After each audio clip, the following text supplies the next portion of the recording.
Hi, and welcome to this episode of Finally Fabulous, where I'm joined today by Sophie. Sophie and I only met a few months ago, and already, because of her brilliant sunshiny nature, I can see that we're going to become firm friends. Her mantra in life is, why not? Never I can't. And this has led to an impressive stream of academic achievement mixed with a really healthy dose of spontaneity. Choosing to aim high or even change direction completely. Sophie believes that most things can be achieved by following the right steps, the right processes, and of course, a healthy dose of persistence. It's an incredibly powerful, optimistic, and empowering viewpoint that feels really freeing. But Sophie is also human, just like the rest of us. Her journey has had its fair share of life's tough challenges too. In this episode, we chat about everything from deep sadness and heartfelt loss, as well as health frustrations, but also to more joyous adventures like going to Harvard, solo travelling to Disneyland, and singing in the London show choir at the last night of the proms. I hope you enjoy listening to Sophie's chat as much as I enjoyed speaking with her. Hi, and welcome to Finally Fabulous podcast with me, Kate, and I'm joined today by the almighty Sophie. Hello, Sophie. Hi, thank you for having me. You're welcome. So Sophie has this incredible mantra of why not instead of I can't, which is really empowering and freeing, and something that is a very strong personality trait for you. Absolutely. I think it's really interesting for us to dig in a bit into what has really driven that, do you think? It's difficult to know why I'm like that, I suppose. It's always been in me that I wanted to succeed, and the sky is the limit. Mm-hmm. I think it's definitely part of that is instilled from my parents and the drive and seeing what the rest of my family were doing. I have two older brothers, and actually sometimes the drive was beating them, and it could be as simple as that. Was it beating them and not being beaten up by them? Yeah, that was ideal. Yeah. But I think it's just always wanting to try and achieve the most amazing thing I can for the experience of it. Yeah. Not for the showing off or the bragging of it, but it's just, we have one time on this earth. Yeah. Why not get the most amazing experiences you can out of that time instead of just living a very samey, boring life is the way that I've looked at it. So if I want to do something, why not try and do the best version of it? And sometimes I may not get there, but other times I have, and that's just the way that I try and live by. So if you want to do something, do it well, go for it. I think that's amazing. And I'm actually a middle child, and I have two incredible sisters, either end, like bookending either end of me. And it actually affected me when I was growing up, and I just decided that I was never going to be good enough like them. Of course, they never saw that in me. It was just something that was in my mind. And now it's taken me probably till now to kind of go, that was rubbish. And, whatever path I led was just as good as anybody else's. And what I've achieved is what is for me. It wasn't for anyone else. Yeah, it's interesting, the dynamic, isn't it? My brothers are 8 and 10.5 years older than me. But I was really lucky that they've always been very supportive of me. There's never been competition there. And I think it's because they were so much older. Okay. And they were the ones that I never had babysitters because I had brothers that looked after me. So they were almost like next level parents in a weird way. Yeah, that's really interesting. And I think having that, maybe the fact that they were brothers and you had brothers instead of sisters as older siblings. Yes. Might have given you that bit more of a, don't be so emotional maybe, or something like that. Yeah, absolutely. I think we've definitely got the traditional male testosterone fuels. Yes, you just get on with it. Like, come on, buck up, just go for it. When we kind of think about the importance of your tribe, who was that for you? You talked about your brothers. Yeah. Did you have other people, up until now? And obviously we're still making connections as we go along through life. Absolutely, because actually since we've last spoken, I would say I've got a new part of my tribe from one of the trips that I was on. Brilliant. Just these amazing people that I met when I went on a trip to Tenerife. Mm-hmm. And just people going through a similar experience to me, and just being able to bond in that way. But wider, my tribe, I've always said I'm not one of those people who's got like a group of 20 odd friends that you can go on a night out and there's like a big group of people. I always look sometimes when you're in a restaurant and there's like a group of 20 people, you're like, how did they have that many people together? I don't understand. So I have a lot more individual connections, and those individual connections are super important to me because they're individual. They've been like almost highlighted in my life because of that one person's got something that I connect on. So my tribe is very fragmented, but very deep, if that makes sense. Yeah, it does. So absolutely my family. And then at university is where I really started to understand a bit more about myself. I think high school, and I loved school and high school. I was the little teacher's pet though. But I don't keep in touch with many people from there. It was when I went to university and you're around so many more people that you can find your people in there, that you don't have to do what the immediate 40 people around you are doing. There's thousands of people that you could meet. And for me, it was the love of music that made me find certain people. And I was in a jazz band, and the people I met there are now my best friends still over half of my life later. And I think over time, when you bond through a mutual hobby or mutual interest, that just then keeps growing and growing and growing past the hobby and being that deep people connection. So I've got some great friends through that. I can imagine that because your hobby, I imagine, is singing, is it? Yes. And being in the band. And singing is quite an emotive, connecting thing anyway. And I don't know, because I'm dreadful at singing. Luckily, Alice is a really good singer, but I'm awful. But I can only imagine that when you do that in a group, and even when I go to church and I can hide and just sing, I feel the bond of having lots of people singing together. Yeah, absolutely. And it's almost therapeutic. Like, I'm learning more as we get older, and like the world of like yoga and meditation comes into our lives more now. But it's a kind of breath work. Yes, and true. It's actually very relaxing. And when you're all doing the exact same thing at the exact same time, it really does connect you in that way as well. So yeah, whether it's singing in a group, in a choir, or creating music together with other musicians, and I'm the only singer, just all of those things that come together. And yeah, you get a real solid connection to people when you're all creating one thing together. And when it's a unique type of music, like I'm not into pop or anything that would be classed cool in any way. It's all those kind of very unique, like the easy listening standards or the choral music and things like that you find those people, and because there's not that many of them, you gravitate towards them. Very spiritual, isn't it? Found my people, got my tribe. When you've got others that feel the same way as you can go around and have confidence about something that you're into, and then that can translate into your life in a wider way about being confident about what you want to do and who you are and what you like. Yeah. And that's okay, because it doesn't matter if people don't agree with you or don't like what you like. You don't have to. You don't have to. No. Because they don't need to be in your tribe. Exactly. No, that's it. And you can even have people who are in your tribe that don't agree with those things. That's useful. It's useful to have people with different perspectives as well. Exactly. The people I've got in my life that are long-term are going to, I now know, they've been in my life 20 years, they'll probably be there. Yeah. The rest, they've stood the test of time, they're going to be there. And I'm godparent to their children and things like that. So they're solid.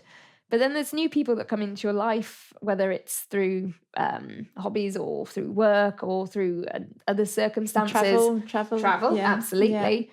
That you start to work out, okay, are these people going to be here for a long time? Are they not going to be here? And it's just that natural connection that comes through. And I find as well that the people that are very important in my tribe are not necessarily people I speak to every week. There can be people that I would speak to once every 3 years. Yeah. I had it was my 40th birthday at the start of this year, and I had a big party, and there was one of my friends from university who's just one of those people you connect with on a mental wavelength. We've got the same kind of brain.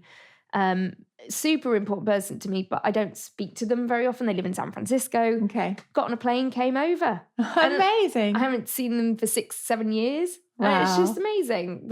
And then it was like we saw each other yesterday. And it's those people that are so important. Yeah. And I've got a few of those that are dotted around the world and love when But that's also a testament to you, I think, and testament to your the energy and, because we haven't known each other very long, maybe a couple of months, if that. And yet I feel your energy and I feed off energy as well. I'm sorry to say this to you. So I'm actually a feeder of you. But, I could see us being really good friends. We have a mutual friend who's, very similar to us in style. But I do feel that, I could see how we would bounce off each other quite well. That's it. But I think it is testament to you in that, you bring this positivity and this energy, which, people want a bit of, they want that.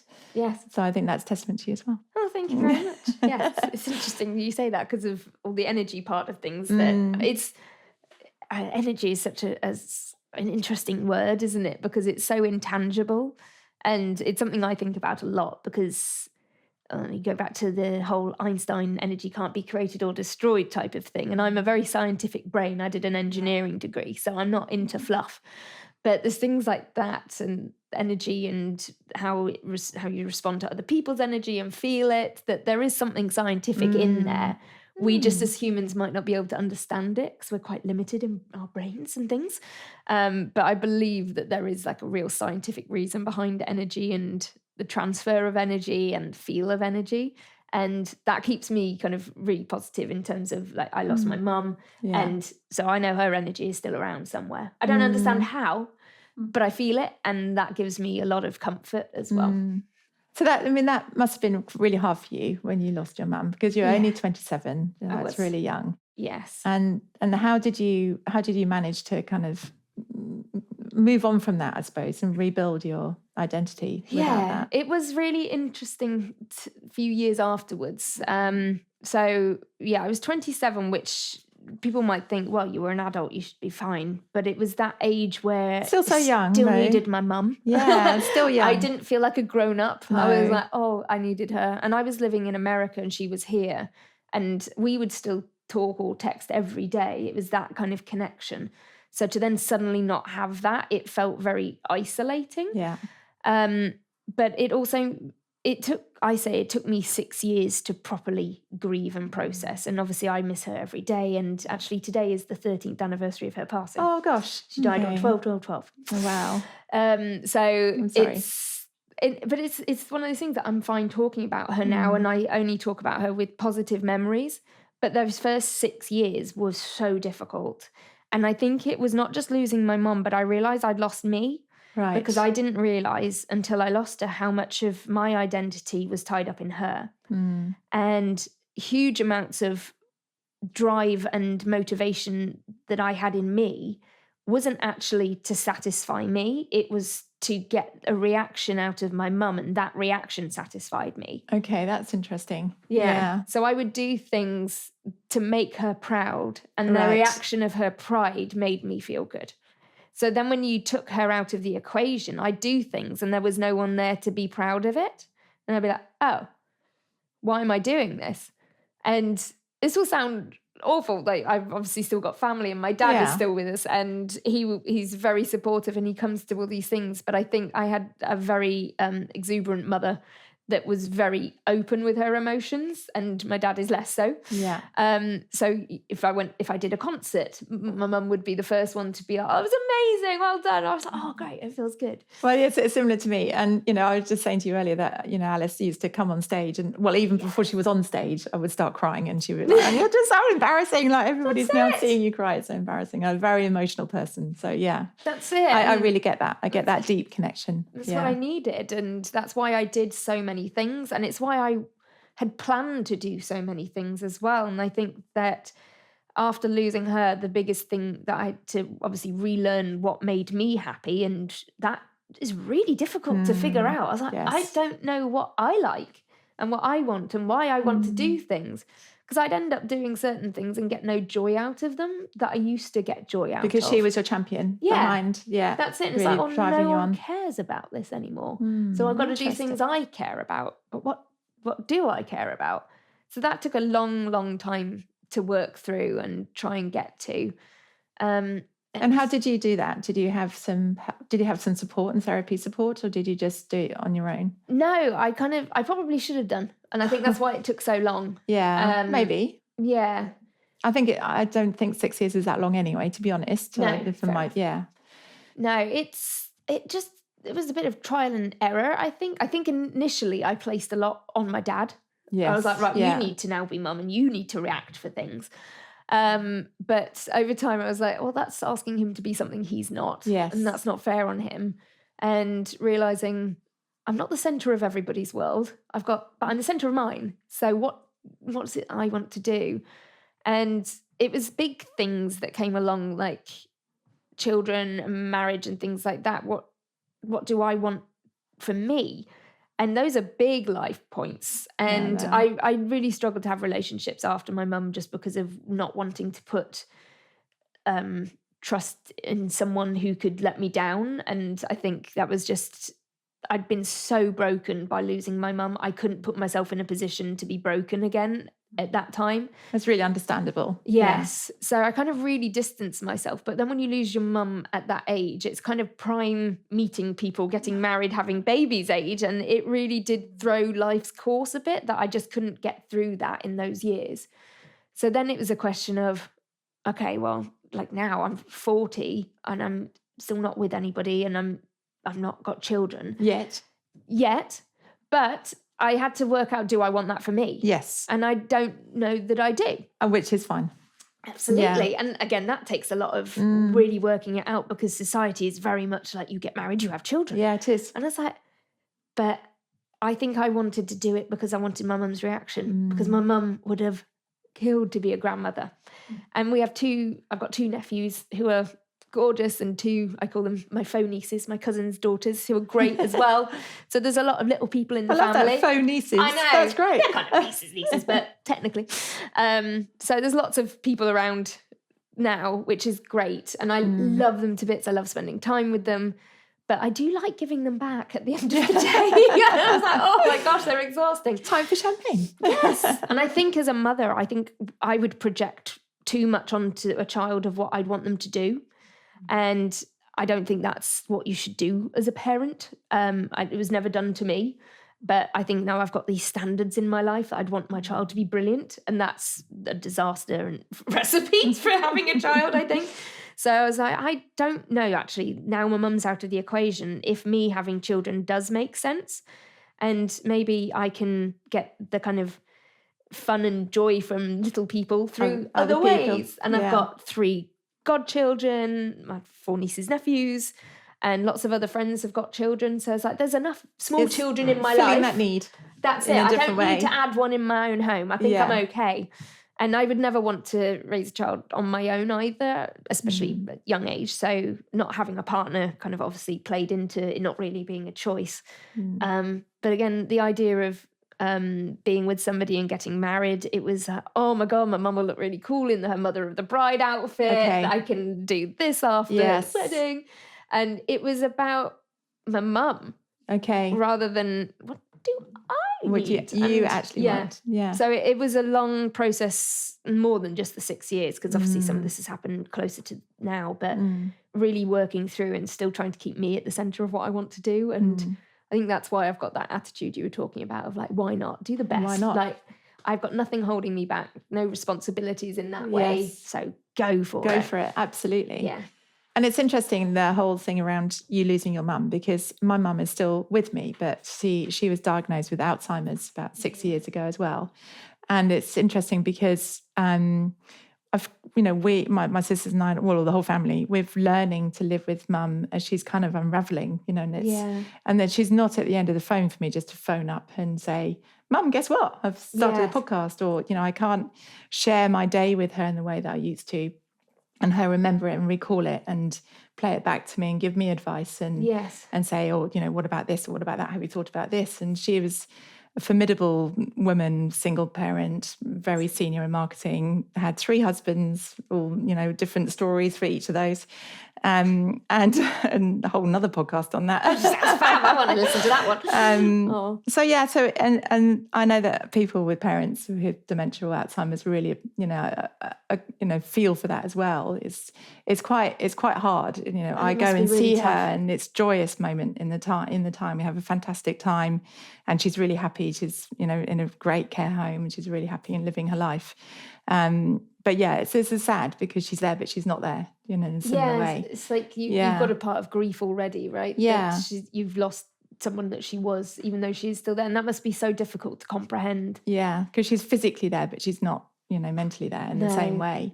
So we actually probably have grieved the diagnosis. And now it's just kind of, living with that as you go along, but still, love spending time with her. We go to the beach and have a great time and have giggles, and she's, she loves her life. So I really do empathize with grief and how long it takes to come to terms with things. And it does change how you look at everything. And I'm pleased to hear that you're coming to some peace with your own decision. Yes. On that. Yeah, absolutely. And my cousin said an amazing thing when I lost my mum. So my mum's sister, my cousin's mother, passed away when I was 10, and my cousin was, I think, 16.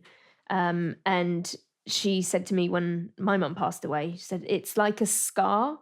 It will never go away, but it will fade. Right. And it's that kind of the pain of it. It's like, no, I'm always going to have grief, but I just get more and more used to it, and I can handle it and know how to channel it. And I do talk about my mum and think about my mum in all positive ways, and I smile thinking about her. Whereas 10 years ago, we'd be having this conversation, I'd be in tears. Yes. I'm an easy crier. So I cry at efforts, so like really bad. Exactly. But no, it's just, I look back now at the amazing times that I had with her, and she was an incredible, incredible woman. I find that my friends had popped into their house on their way back and I wasn't there. Friends would come on a holiday with us. So they're all amazing. And yeah. Well, you can tell that she was an amazing woman because you're a product of her. So that. So one of these things you just mentioned it actually about one of the reasons why you maybe not the best person to have a child is because you'd want them to be like a certain way. Yeah. As this kind of strain of yours around perfectionism, which has been obviously creates all these amazing opportunities from all your academic achievements. Yeah. And, again, this mantra of why can't I just do it? Let's just put the processes in place and let's see what happens. And if it doesn't happen, it doesn't happen, right? But if it does, it does. Yeah, I think maybe it goes back to when I was talking about my mum and that wanting to please her. I've definitely wanted to always get the A's at university. I've wanted to pass all the exams. I wanted to do everything really well because that would make her proud. But it had turned me into a perfectionist and wanting to try and do everything brilliantly. Let's not forget Harvard as well. Harvard, Oxford. I know, it's like, I was like, tick the boxes. The small little child, right? It's like, who doesn't want all these things? And they were incredible for me as well. But it does then lead you down this route of, oh gosh, you've got to keep these things up and keep being perfect. And it was recently somebody said to me I was a perfectionist, but used it in a bad way. Okay. And that really shook me. I was like, well, don't you want me to be perfect? Like, why is this a bad thing now? And it took a bit of working through that to be like, okay, maybe that's not a good thing. And I did always think I was 80-20 kind of rule, try and put 80% of your focus rather than 100% and things like that. But there's definitely that drive in me that I always want to do things really well. I want to do the best that I can. But I have had to start to realize that if you try and do that too much, then that's almost not perfect. Yeah. So you've got to rein it in a little bit. I do have a bit of that as well, actually. And just learning that, what is good enough. If you go, okay, I've decided this is going to be good enough for where I'm going to be at. And then when you get there going, okay, I'm happy now that this is good enough and I've set that bar where that's going to be. That's it.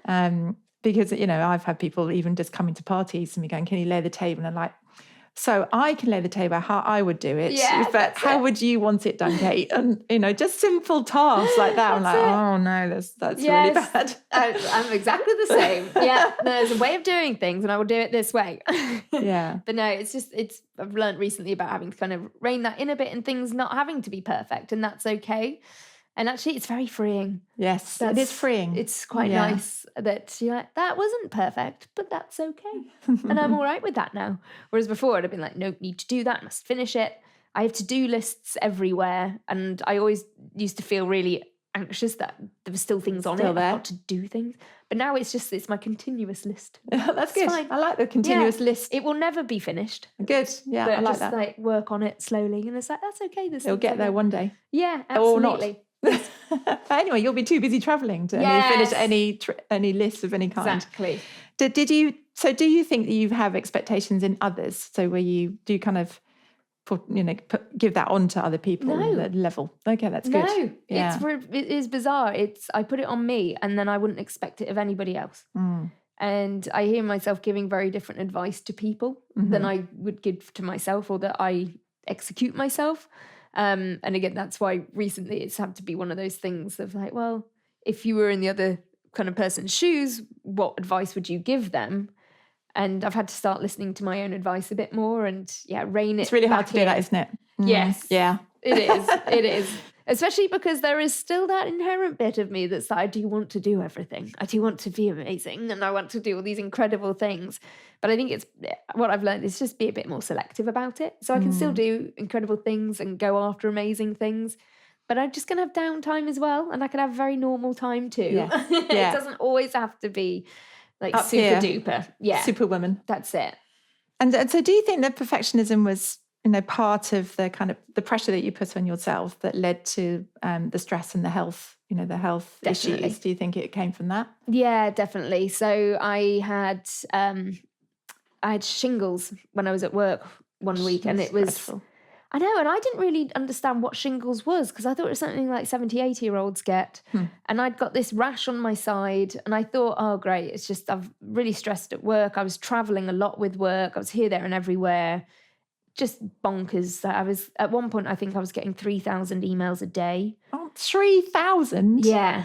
And that's ridiculous. I was trying to reply to every single one of them. Oh, of course. Yes, because I was like, I can't let anyone down. I can't ignore someone. That would be rude. That's not okay. So trying to manage it, and my body told me I couldn't. But I didn't realise what it was for so long that then it was a week later and it was too late to treat it. It had gone through my body like a virus, rampant. And then again, at the time, I didn't understand how bad this was. I thought, okay, shingles, it's a thing apparently you get. Okay, I'll carry on. But even then, I was knowing that I was contagious to people that don't have chickenpox if you have shingles. Right. So I was told to work from home for the next week. Well, people who had chickenpox came to my house for meetings. We kept going. Gosh. Yeah. And this is That's madness. I see that now. Yes. But at the time it was busy, there's lots to do, got to keep going. And this was just an amazing... So you're actually off sick with this stress-induced virus. Yeah. But nothing stopped. Nothing stopped. Yeah. And I think that's when, again, my body's realising, okay, we've tried to give her one warning, we need to give her another. And then that's when I started getting really bad heart palpitations, heart would race.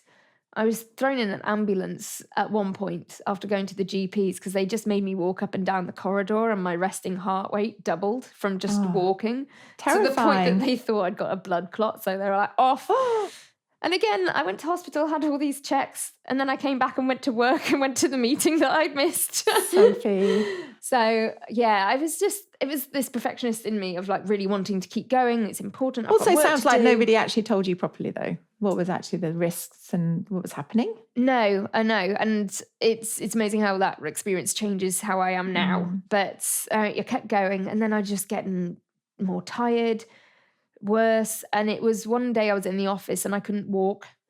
And I was very scared. And I'd say to my assistant, I was like, you're going to have to cancel the meeting that I've got because I'm not going to be able to get across campus to go to it. Can you not explain why? Can you just cancel it? And then I had to have serious conversations with doctors like, what is this? What's happening? And even, bless him, my dad was my dad came I was early 30s, came to the doctor with me. Right. Because when you go to the doctor as a woman and say you're tired, you get a very dismissive reaction. And I was like, can you come and like back me up as my dad? Yeah. So he came along and was like, she can't stay awake more than 20 minutes in the car. She's not right. I was just asleep. I remember I had to drive to a pet store to get some pet food for my cats. Came back. So it was a 20-minute round trip journey. I was in bed for 3 hours because of that. That's incredible. I was to have a shower. I'm 2 hours in bed because I've had a shower. I was like, this is not okay. And I didn't know what was going on. Lots of tests. Everything looks normal. More tests. Everything looks normal. So then you see specialists. And then we did end up getting the diagnosis of ME/CFS, which is chronic fatigue. Right. Yes. Also post-viral fatigue syndrome. Right. And I was like, I have had a virus. This makes sense. Yeah. And it started to kind of slot together. It did. And thank goodness you were starting to get some answers. Yes, that's it. And I think when you then, and it was almost like I read about this and I was like, this sounds like what I've got. So we did go to the specialist and it was instant, like a few questions and he's like, yep, this is the diagnosis. So once I got to the right person, the diagnosis was very quick, but there's no cure for it. Okay. We went to a cardiologist because of the heart palpitations and things like that. So I got a little bit of medication to help, but I still to this day have ME and still have to work through that. It's something that I've gotten better to manage now. I've had it 6.5, 7 years. Okay. And I know what my limits are. And I think the toughest thing is to learn what your baseline energy is to start with, which is why I was laughing when we were talking about, I've got lots of energy. I was like, I don't. But you learn what your baseline is and you know what you can do within your allotted amount of energy. I think what becomes difficult in life is when things come along that are unexpected that you haven't accounted for or banked energy for. So if work comes along and there's a particularly stressful period or there's extra projects going on, I can't cope with that very well. And so either other things have to drop or I push through and I don't do very well at the other end of it. But my normal day-to-day life, I've managed to know how much I can do. And what's difficult is it's a real pullback from what I did before. Yeah. And being this person that wants to go out there and do everything and be amazing and do these incredible things, I have to now make sure that I'm not doing them all the time, which is where that kind of perfectionist has struggled recently. So it's coming back and being really conscious about how much I can do, what's important to spend my energy on. Yeah. So if I've got to make choices now, it's like, which ones will I get the joy from is how I measure it. So it used to be all and everything. That's it. It used to be everything and I'm a people pleaser. So it's like, what do other people need me to do? And it's like, well, I haven't got enough energy to please other people and give myself what I need. So I'm going to have to be a bit selfish and say no to some things and prioritize other things that I want to do. So like this trip that I did the last couple of weeks, it's been on my bucket list forever to go to South America. And for a while I wasn't well enough to travel. And now I am. I'm like, right, I'm going to go. But I just had to make sure when I was there, I was like, right, I can't go out late. I go to bed. I have my sleep. I work around things. There was always a little bit of downtime in the afternoons. Like, right, I go sleep. I'll have a nap. I'll then get back up and keep going. So I know how to now manage myself around it if I've got the information ahead of time to plan. Yeah. And that means that now I can keep doing things that I want to do and things that are important to me, like some of the concerts I've been doing recently. That's like, no, that's my priority. I work around that now. Yeah. And it does mean that work has had to shift in my mind that, like I said, I can still do my job and when I know what I've got to do and what's coming through. But do I push and go that extra mile? No. Yeah, you're living for you rather than living for work. That's anymore. It's shifted. That whole mindset has shifted. Yes. And I think, to be honest, it's dreadful that you've had to go through that to learn. Yeah. Really, that this is what's important, because I genuinely do think that that's a good learning for all of us to have. And it's easier said than done, when everything's being thrown at us. But prioritizing, it still means, because your whole life really has just been about fuck it. There's so many fuck it moments that we like to call them all the time. Lots of mini ones. But you're actually still doing all those. You're just doing it in a different way. Yes. I know somebody described it to you once that was like, look, I'm always going to feel fatigued. I'm always going to feel tired. That's part of this illness. So I can feel that way and do nothing, or I can feel that way and do things. Because if I don't do anything and I rest, I feel rubbish. If I do things, I'm still going to feel a bit rubbish. So I might as well go and do things and work around. Exactly. Fuck it. So yeah, there's a lot of things that I'm just like, that's what I want to do. And it's that kind of mentality that got me into Oxford and Harvard of the world and just aiming high. I still do that. I just manage it in a different way. But that kind of personality trait in me has been quite consistent. Yeah. So what's the kind of boundary now that you hold on to since that, do you think? I think it really is figuring out if I've got a certain amount that I can do, what is important for me to spend it on and what isn't. And it's being with people that I want to spend time with. That you don't have to please, that you know you don't have to please so much. Absolutely. Does that come into it? Yeah. And just ones that bring me joy when I meet them and give me energy from that. Yeah. And the positive friends in my life that I can just go and have fun with. Not to say that I will ignore people who are having a hard time. No, it's course. the important people to me. Yeah. And then the activities. And the energy really is about it, not actual physical energy. It doesn't have to be that. It's just it's a mental being energy, and it's not all the same. It doesn't have to be all the time. Yes. It can just be a chat, and it can just be a cup of coffee. It can be sitting on the sofa and watching a movie together. It could be anything at all. Yes. But it's just that it's a positivity, I suppose. That's a better word for it, isn't it? It's nice to have the time the energy to spend with friends who understand that. And some friends don't. There's not everybody in my life actually does know. They will when they hear this. They will. And that's fine. And it's something actually that recently, the last year or two, I've become more open about, because the first few years I didn't want anyone to know. I didn't want to tell anyone at work. If people knew, I said, don't tell anyone, because people do treat you differently. And I didn't want to be treated differently. So certain people, if you go traveling with, they're going to need to know. But if you just see certain people for lunch every couple of months, they maybe don't need to know. And then you can just act normally around it. So I've been kind of picky about who I would tell to start with. But now part of the kind of recovery is just not having to have that mask on and just being a bit more authentic about, you know what, I'm tired. Yeah. It's okay though. Let's go. Yeah. But people being more understanding about that and having a bit more empathy in that respect too. So Well done you. That's it's a massive achievement actually. Yeah. To come to terms with that, to go through that whole thing. That's it. And also the timing must have been around when your mum had just recently died as well. For the start, the start of it, not necessarily a trigger, maybe it was. No, it's funny. It was like that 6 years of grief. Then I came back and then the ME. Oh, then it started. Oh, I see. So it's kind of, it bookended it. Yeah. So I was kind of getting over one thing and then I got another thing to hit in the face with something else. Get through. Yes. So I'm quite lucky they didn't happen at the same time. Yeah. But yeah, bookended to keep the challenges going. Yeah. Just, bring them on. Keep going, exactly. And, we actually were talking about some of the joy, you've had amazing achievements, not just academic achievements, but now, unleashing a whole new set of different adventures. Yes.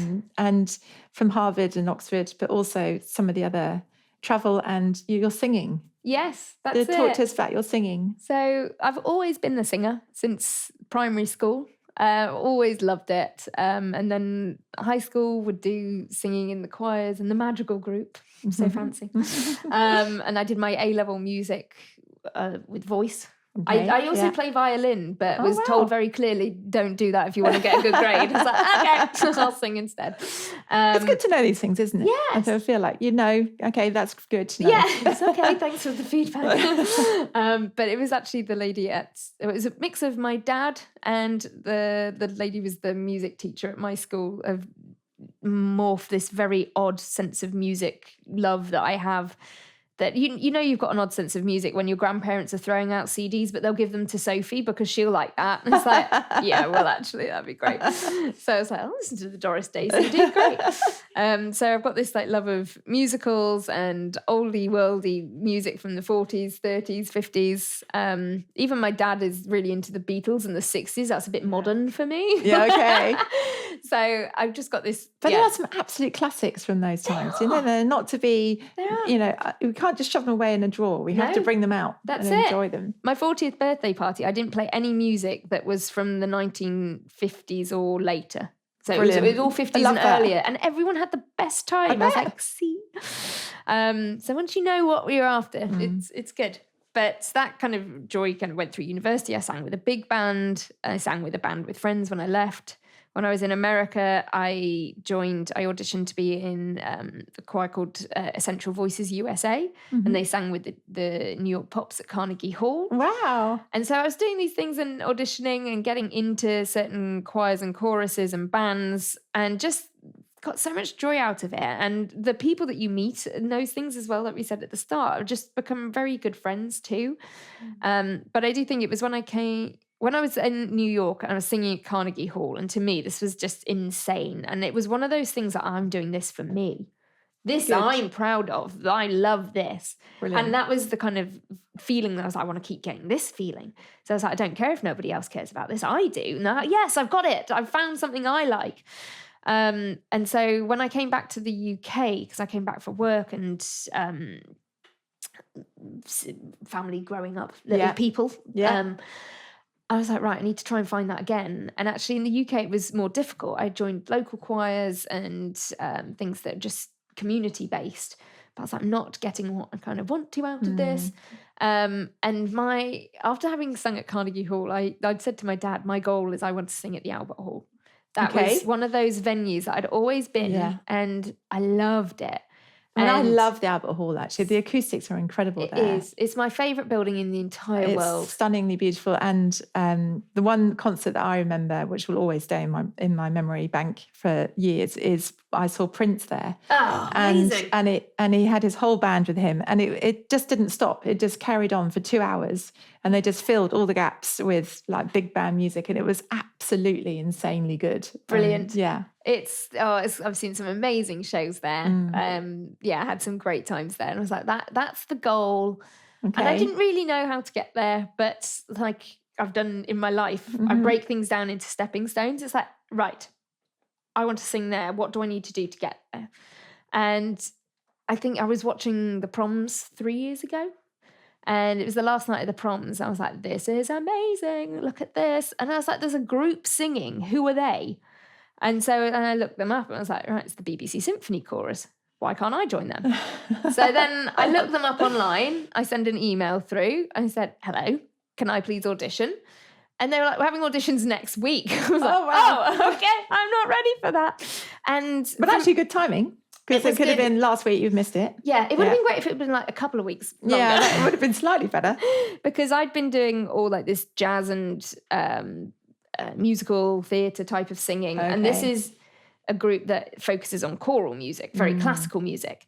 So I was like, I don't know what to sing in an audition for this, because even on my piece of paper that they had in front of them in the audition, they're like, oh, we've never had anybody audition for us who's sung in the jazz band The Donut Kings. I was like, no, you probably haven't. The Donut Kings? Yes, that was the name of the jazz band in Oxford. It's still going. That's fantastic. So yeah, I went in and I'd managed to find a song that I had done back in school days when they made you do some classical things.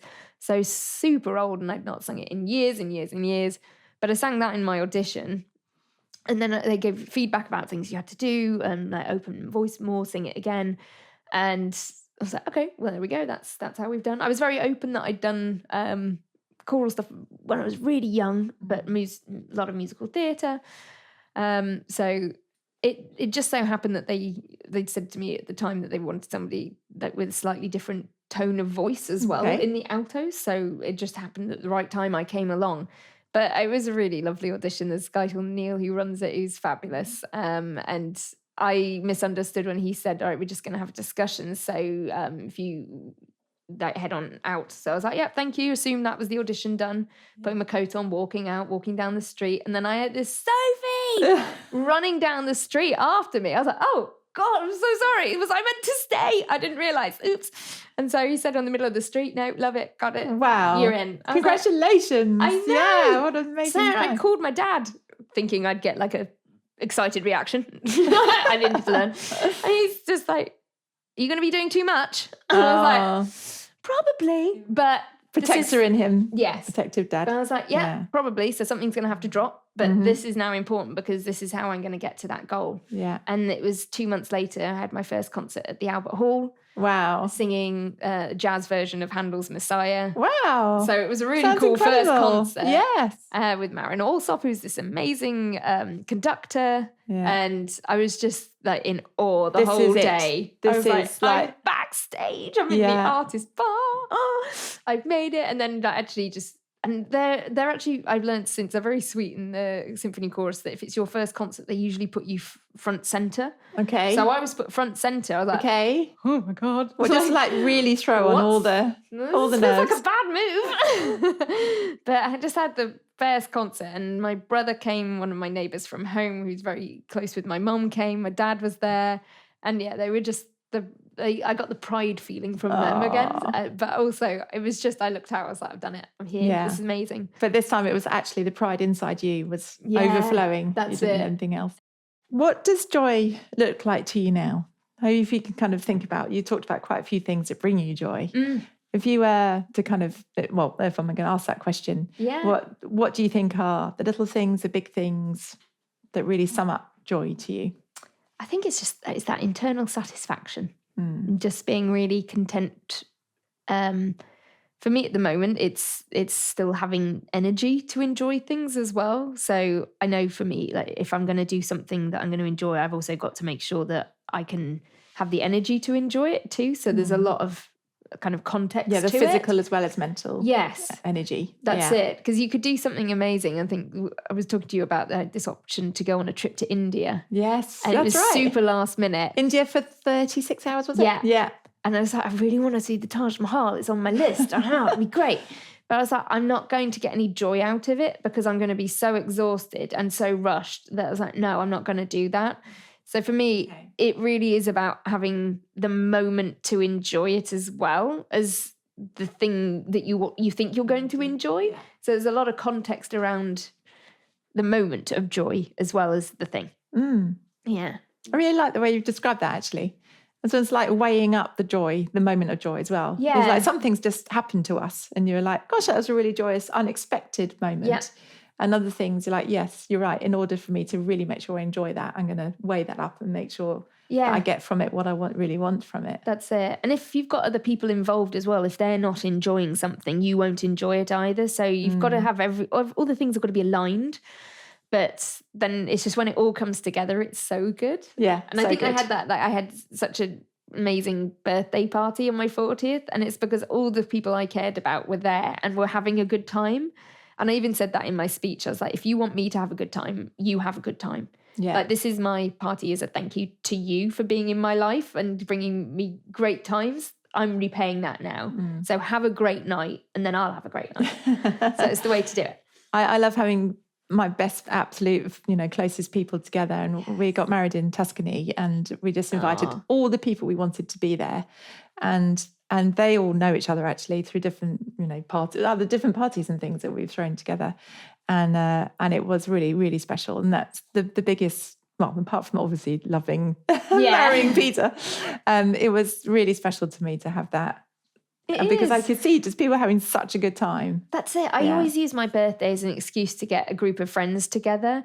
And it's funny because they never do it back. So I always worry, is that, do they not want to do this? Am I being that person? Same happens with me. There you go. You can come to my parties and I'll come to yours. But it's just to bring these people together and then they all have a great time. It's because they can't do it as well as they're worried about doing to our standard. That's what it is. There we go, maybe. But now I'm ready for my next birthday. I'm like, right, block this day. We're doing something. And I do sometimes feel bad that I'm like demanding of people to come. But it's like, I'm sure if they didn't want to, they wouldn't come. So it's fine. Yeah. And then we do always have a great time. So it's a good excuse to bring people together.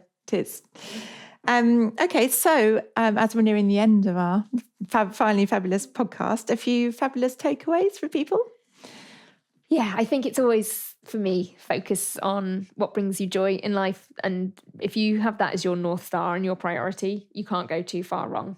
I think that's always key. Very wise. Yes. Very wise. And if those things that you think are going to bring you that joy you think are unattainable, they're not. You just got to break it down to get there. So step by step, how do you achieve what you want to achieve? And I think for me, a biggest takeaway for me is finding pride in yourself and being proud of yourself first. Yeah. For you, for something that you've done. Yes. Yeah. Absolutely. I know it was a really great moment when I finally got that after I'd lost my mum, and I was like, got it back. This is what I need to do. Well done. Well, for me, Sophie, and I hope for everyone listening, you have definitely come across as feeling finally fabulous now. Do you feel that now? Yes, absolutely. I know. This is really good, feel-good afternoon, isn't it? Yeah. Thank you so much for coming on the podcast. It's been an absolute pleasure and really inspiring to hear your journey. So it's lovely really to appreciate hear that, it. because I don't feel like I'm an inspiring person. So You it's nice to have are. these conversations and kind of feel like, maybe I'm doing it right. No, you definitely are. Thank you so much. You. It's really been a pleasure. Thank you.